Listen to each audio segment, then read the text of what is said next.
네, 지금부터는 전국의 주요 현안들 정리해 보겠습니다. 오늘은 김만흠 전 국회 입법조사처장, 조청래 전 여의도연구원 부원장 두 분과 함께하겠습니다. 안녕하십니까? 네, 오늘도 중국 상황부터 보겠습니다. 66년 만에 한자리에 모인 북중러 3국 정상, 화기애애한 분위기 속에서 연대를 과시하고 있는데요. 시진핑 주석은 전승 80주년 열병식 기념사에서 인류가 전쟁이냐 평화냐의 기로에 서 있는 상황이라고 강조했습니다. 이어서 트럼프 대통령의 반응까지 들어보시죠.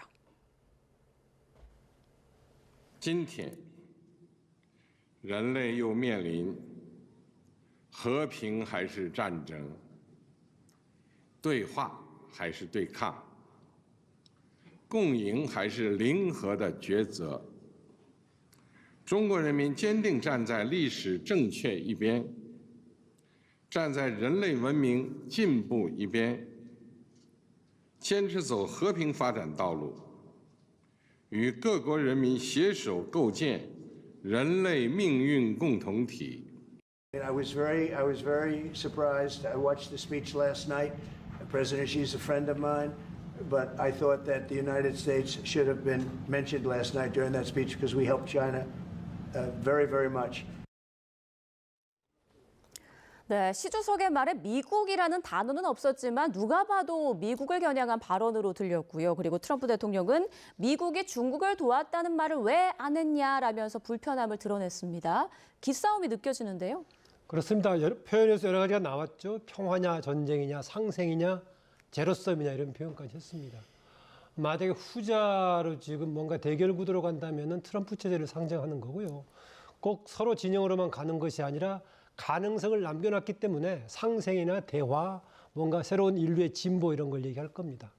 무엇보다 이번에 행사가 이제 전승절 80주년인데요. 일부에서는 연합국 당사자 시절은 모택동을 계열하는 것이 계승한 게 아니라 오히려 장개석 쪽을 계승한 것이기 때문에 이쪽 당사자가 아니지 않느냐 이런 얘기도 있긴 한데 어쨌든 간에 시진핑 2012년에 등장해가지고 지금 세계적으로 기운을 아주 키우고 있는 국면에서 반대쪽에는 트럼프가 등장한 시기에 이번에 대대적인 행사를 치렀습니다. 예, 자 이번 그 열병식 기념사 어떻게 들으셨습니까? 원래 이제 중국이나 사회주의 국가들은 공식 결정이나 문서나 공식 연설에서 구체적으로 얘기를 안 합니다. 상당히 애매모호하게 포용적으로 추측 가능한 선에서 얘기를 하는데요. 네. 제가 볼 때는 어제 시진핑 주석의 그 연설은 중국 중심의 새로운 국제 질서 재편에 나서겠다라는 의지를 드러낸 걸로 보여지고요. 그동안에 경제적으로는 미국 중심의 글로벌 공급망 재편 문제, 안보 차원에서는 대중경제 국제협력체제 구축, 이게 미국 중심으로 있어 왔는데 다소 수세적으로 수동적으로 대응을 하다가 이번 전성절을 계기로 해서 제가 볼 때는 중국 중심의 대항전선을 만들겠다는 의지를 나타낸 걸로 보이고 있고요. 그다음에 전통적으로 북중러 삼각동맹체제 부분을 다시 끄집어낸 거거든요. 예. 이게 사실 수십 년 동안 사라졌던 모습인데, 그리고 그 세 나라는 다 핵 보유를 한다라는 자체 평가든 국제 평가든 그런 공통점을 갖고 있는 국가들인데, 이 분들이 나란히 천안문 그 누각 위에 올랐잖아요. 예. 그 상징적인 사진 한 가지로 해서 중국 주도의 새로운 질서에 대한 의지를 드러낸 거다, 저는 이렇게 보고 있습니다. 네, 이번 정승절 기념식으로 북중러, 한미일대 구도가 더 명확해졌다 이런 분석이 나오고 있는 가운데 우리나라는 어떻게 대응해야 할지도 고민이 되는 지점입니다. 자, 그런데 어제 시 주석과 푸틴 대통령이 그 마이크가 켜진 줄 모르고 대화하는 게 공개가 됐어요. 장기 이식으로 150세까지 장수하는 시대가 올 거다 이런 내용이었다고 하더라고요. 서로 맞장구 치면서 얘기를 한 거죠. 예. 150세 세대까지 사는 시대가 된다. 관영 TV에서 한 거니까 책 간될 정도니까 그냥 의미가 있는 걸로 간주를 해도 괜찮겠죠. 150세면 생물학적으로 장기적으로 산다는 얘기인데 그냥 사람들이 보기에는 그냥 생물학적인 얘기뿐만이 아니라 두 사람의 권력의 불멸의 권력까지도 같이 얘기한 거 아니냐라고 생각할 수 있을 겁니다. 예. 아다시피 더구나 지금 시진핑은 세 번째 지금 연임을 하고 있는데다가 지금 제한을 없애버린 거 아니겠습니까? 그래서 시황제로 불릴 정도고, 푸틴도 지금 36년까지 집권이 가능한 상황에서 현대판 짜르라고 불리고 있고요. 또 제3의 인물인 김정은 역시 지금 세습 체제니까 그냥 단순한 생물학적 연명뿐만 아니라 장기적인 불멸의 권력을 얘기하는 그런 느낌도 들고요. 이번에 26개국이 모였습니다마는 대부분의 세계의 권위주의 리더십, 심하게 표현하면 독재자들이 다 모인 거죠. 알만한 사람 중에서는 터키 에르도안, 헝가리의 오르반 정도만 빼고 다 모인 거 아닌가. 두 사람 정도는 아마 EU 등등에 관련되어 있기 때문에 선택이 좀 애매한 점이 있었고, 또 비슷하게 인도의 모디 정도만 빠진, 모디는 뭐 여러 가지 고민했겠습니다만은 나머지 세 개의 이른바 스트롱맨들이 다 모인 그런 행사였다. 거기다 또 상대방 쪽에는 트럼프가 있지 않습니까? 예. 그래서 요즘 세계 질서가 60, 70년대가 제3세계에서 군부 권위주의 정권이 등장했는데 요즘은 선진국, 후진국을 가리지 않고 새로운 권위주의가 등장하는 지금 21세기 신권위주의 시대가 아닌가 그런 느낌이 들었습니다. 예. 자, 북중러 정상 간에 굉장히 좀 친밀한 그런 화기애애한 모습들도 많이 좀 연출이 됐는데요. 어제 북러 정상회담도 열렸죠. 김정은 위원장과 푸틴 대통령의 정상회담. 그 속에서 김정은 위원장은 형제를 강조했습니다. 내용 들어보시죠.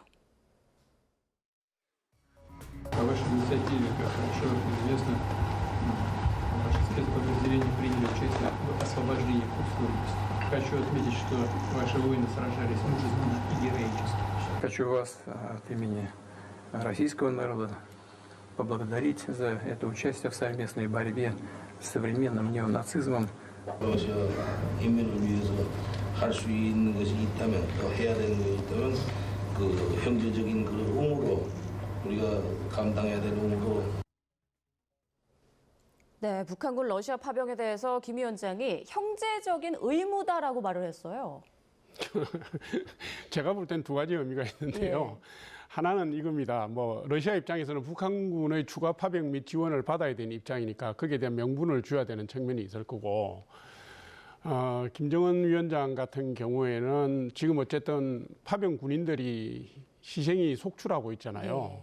그러다 보니까 국내용으로 그 명분을 만들어야 될 필요가 있으니까 두 지도자 다 국내 정치용으로 한 발언일 수도 있다 이렇게 봅니다. 보고 또 한 가지는 북한의 지금 그 중국과 러시아에 대한 대응 전략이 안보는 러시아와 경제는 중국과 간다 뭐 이런 거 아니겠습니까? 안러 경중인데 이 부분을 양자회담을 통해서 노골적으로 드러냈기 때문에요. 제 느낌인데 중국 쪽이 약간 불편할 수 있다고 봐요. 예.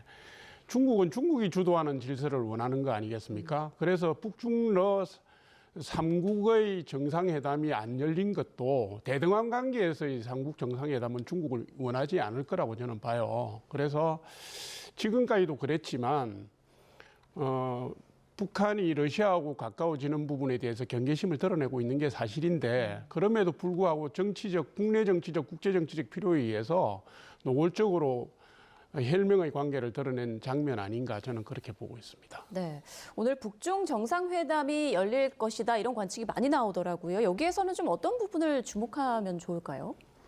지금 얘기했다시피 지금 러시아의 중국과의 관계는 트럼프에 대항하는 같은 동맹 관계이면서 경쟁 관계에 있는 상당히 북한으로서는 줄타기를 해야 되는 그런 상황 아니겠습니까?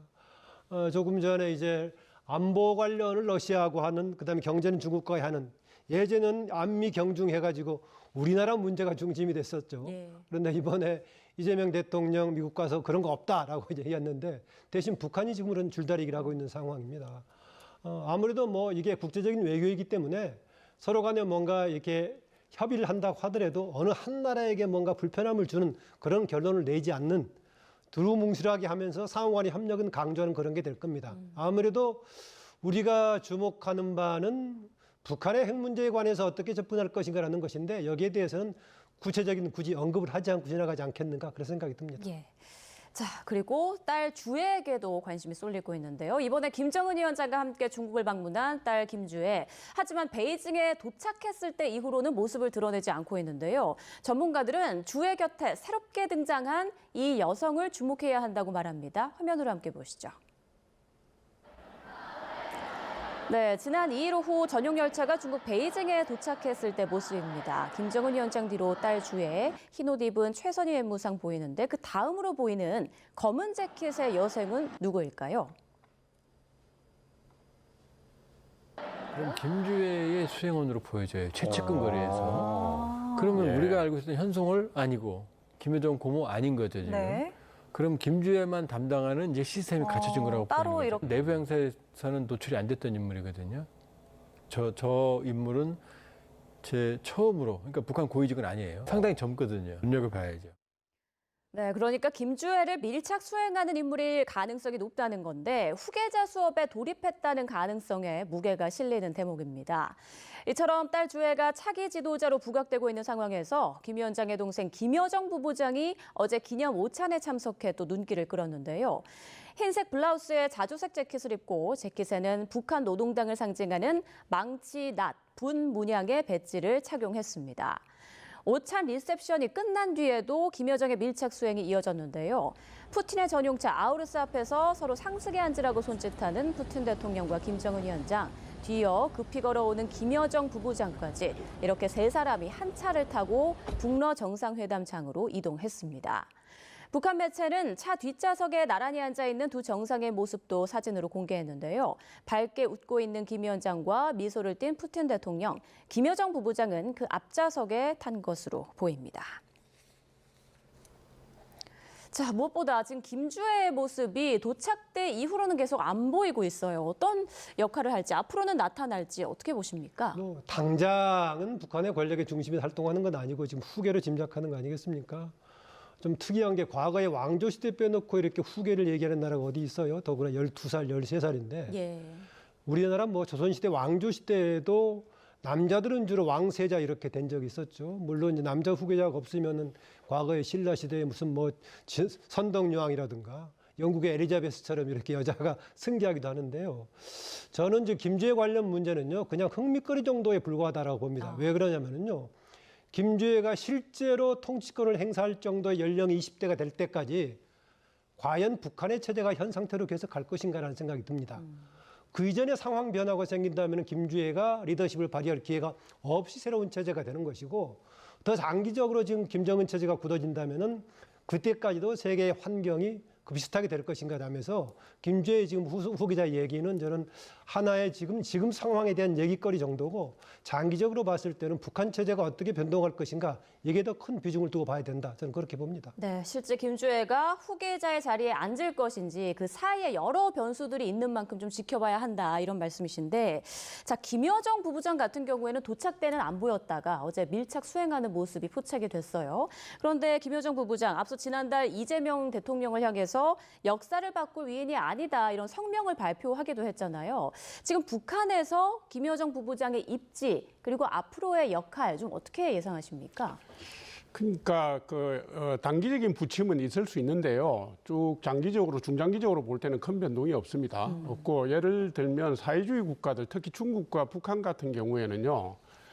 최고 지도자의 배우자라고 하더라도 공식적인 직함이 없으면 특별한 경우를 제외하고는 무대 위로 오르지 않습니다. 예. 그래서 김주애 같은 경우는 지금 공식 직함이 없는 상황이기 때문에 아마도 후계 구도로 가든 안 가든 비공식적인 일정을 소화하고 있을 거고요. 아마 중국 내에서 자신을 소개하는 정도의 일정을 하고 있을 걸로 보여지는데 김여정 같은 경우에는 북한의 노동당의 선전선동부 부부장입니다. 그리고 최고인민회의 국무위원이기 때문에 실제로는 직급으로 보면 우리나라의 차관급 이상의 요직을 차지하고 있고 더더군다나 최고 지도자의 여동생이기 때문에 근접 수행이 가능한 상황입니다. 그래서 지금까지의 역할과 크게 다르지 않게 아마도 북한의 최고 지도자 측근 보좌는 아무나 할 수가 없지 않겠습니까? 그렇죠. 그래서 그 역할이나 이 부분은 커질 것 같고요.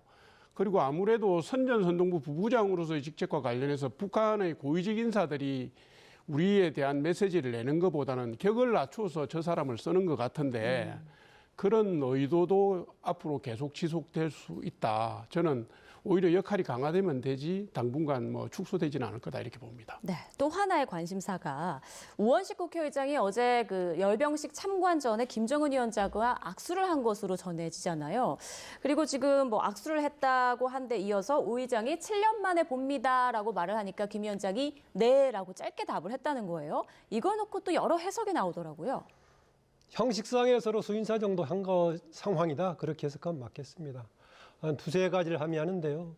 하나는 현재 상황에서 남북 관계가 그 정도 수준이다라고 좀 보면 될 것 같습니다.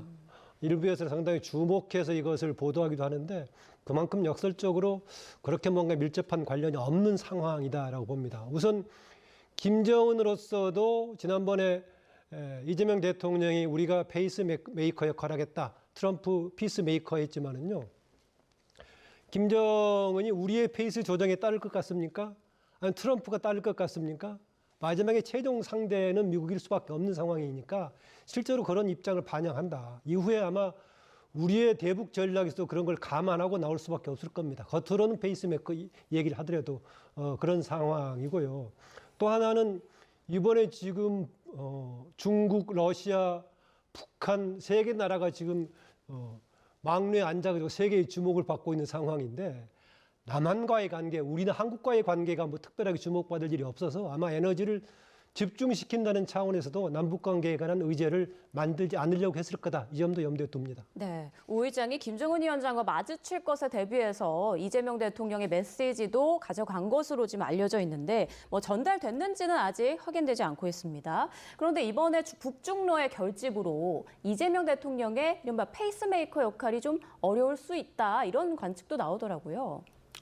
글쎄요, 뭐 심하게 얘기하면 거의 짝사랑 수준인 것 같은데요. 북한은 이제 뭐 적대적 정상국가로 우리나라를 대하기 시작했고요. 호칭도 대한민국이라고 쓰기도 했고, 우리 고위직 인사들의 직책에 대해서도 호칭을 그대로 쓰고 있고요.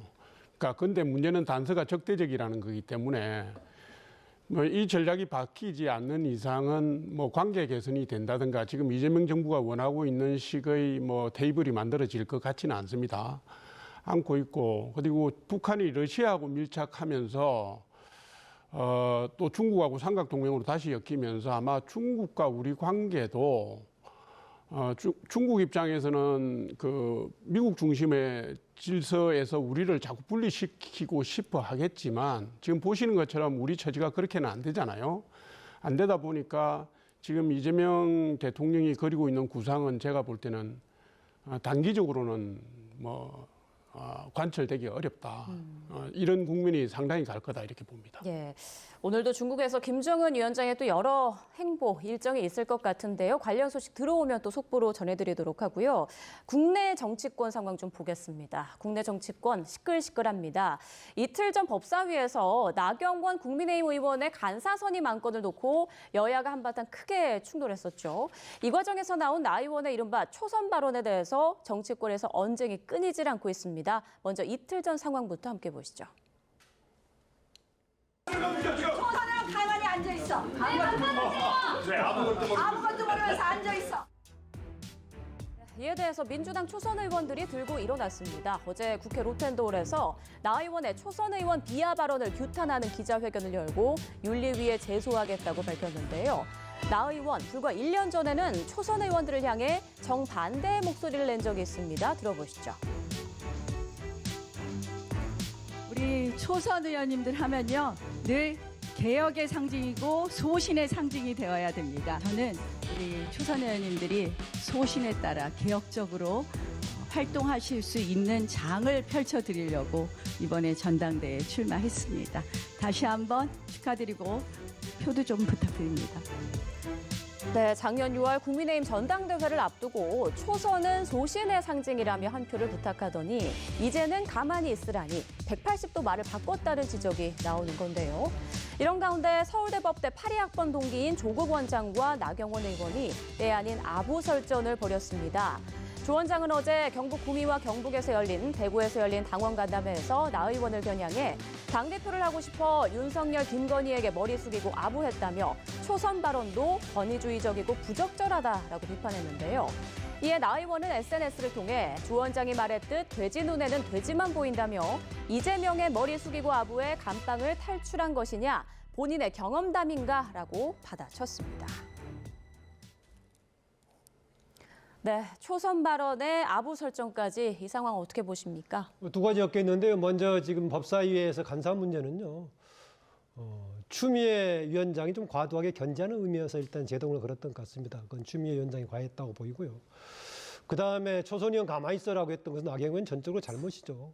지금 나경원 의원과 국민의힘이 무기력한 상황에서 폭발했던 말 같습니다. 그것은 본인이 그렇게 함부로 했던 것은 좀 사과해야 될 것 같습니다. 그래서 지금 특히 민주당 중심으로 범여권의 초선 의원들이 지금 이제 문제를 제기하고 있는데 저는 이 시기에 역대 초선 의원들의 역할을 다시 한번 좀 돌아보고 싶습니다. 역대 보면 초선 의원들은 두 가지 역할을 동시에 했습니다. 하나는 당의 전면에서 몸싸움하는데 뭔가 돌격대 역할을 하는 것하고 또 한편으로는 당의 뭔가 관성화된 문제를 개혁하는 역할을 했습니다. 그런데 요즘 여야를 막론하고 특히 집권당의 경우에는 초선 의원들이 당 내부의 문제, 관성화된 문제를 제기하는 개혁의 역할보다는 돌격대 역할만 좀 많이 하는 것이어서 아쉬운 좀 느낌이 듭니다. 어쨌든 간에 종합적으로 봤을 때 그런 느낌이 들고 조국 전 대표와 지금 나경원 의원 간의 두 사람의 설전은 서로 과장된 것이긴 하지만은 두 사람이 안고 있는 문제를 국민들 앞에 서로 잘 노출시켜주고 있다. 국민들이 잘 보고 평가할 거다라고 생각합니다. 네, 그러니까 먼저 추미애 법사위원장이 좀 잘못한 부분이 있는데 나 의원의 초선 발언이 그 문제를 좀 덮은 격이다 이렇게 볼 수 있을까요? 뭐 쟁점이 그쪽이 뭐 바뀌어버린 것이죠. 바뀌었는데 조금 전에 지적했다시피 뭔가 지금 그건 지적할 수 있지만은 보통 때 같으면은 좀 차분차분하게 했을 건데 지금 여러 가지 답답한 상황에서 막 튀쳐나오다 보니까 반말도 섞이고 좀 그렇게 나온 것 같습니다. 나 의원이 사과해야 한다고 보세요? 일단 초선은 가만히 있으라 그 발언은 부적절을 했다고 저는 봅니다. 보는데 그게 맥락을 다 잘라서 그것만 부각시키는 건 안 돼요. 여야가 간사를 지명하는 문제를 가지고 이렇게 설전을 벌인 적이 없습니다. 보통 3선 정도 하는 법사위원장을 6선인 추미애 의원으로 앉혀놓고 그렇게 앉은 추미애 위원장이 국민의힘에서 선임한 간사를 가지고 시비를 거는 거는요. 이는 듣지도 보지도 못한 내용입니다.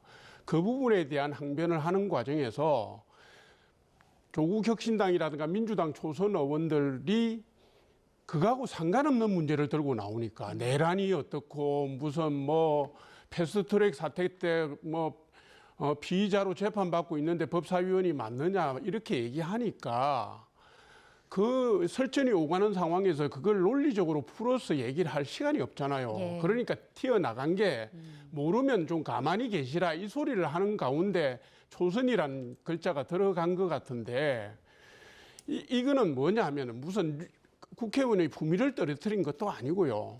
다 사람이 하는 겁니다. 민주당도 알고 혁신당도 압니다. 근데 물고 들어가는 거죠. 왜냐하면 나경원 의원 간사 임명하는 거를 한 달이고 두 달이고 꺾고 싶으니까 지금 이렇게 판을 뒤집어 놓는 겁니다.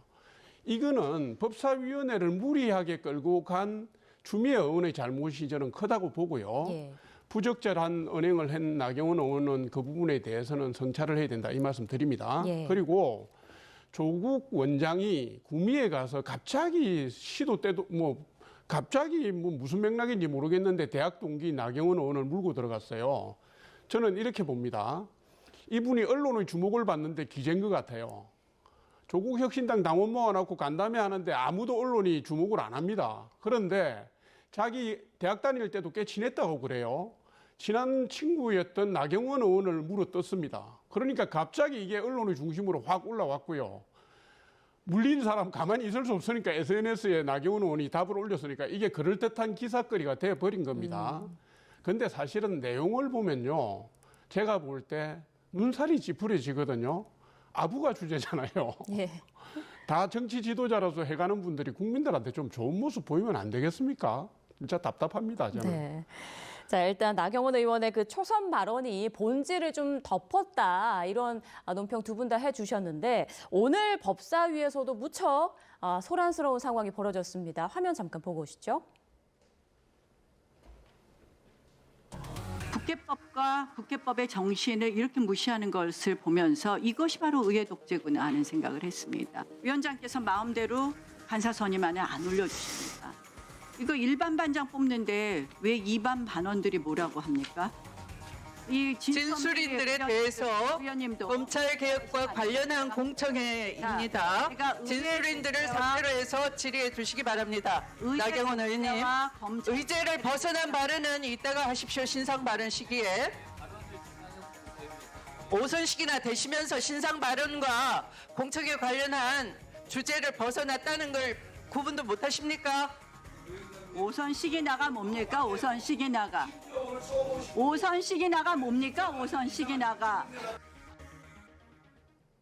네, 오늘의 또 키워드는 오선식이나가 될 것 같은데 두 의원 합의 11선이더라고요. 이 상황 좀 어떻게 보세요? 예, 추미애 위원장은 6선으로 한국 헌정사에서 여성 순 최다선입니다. 5선은 몇 사람 있는데요. 6선 최다선인데 보통 다선의 경우에는 뭔가 전투적으로 싸우는 역할보다는 포용하면서 사람들을 깨닫는 그런 분위기가 하는데 아쉽게도 추미애 지금 위원장 그런 쪽보다는 본인이 뭐 전투력을 발휘하는 그런 쪽으로 가 있습니다. 추미애 위원장 과거에 이제 당 대표도 했었고 또 나경원 의원도 5선이면서 원내 대표도 했던 아주 뭐 당에서는 최고의 중진급에 있는데 요즘에 우리의 정치가 진영으로 갈라져서 거의 전쟁 수준으로 싸우고 있는데 다선들이 만났기 때문에 이런 걸 좀 껴안는 새로운 뭔가 포용하는 새로운 모습을 보여주면 좋을 건데 오히려 전투의 선봉에 서는 모습이어가지고 안타깝습니다.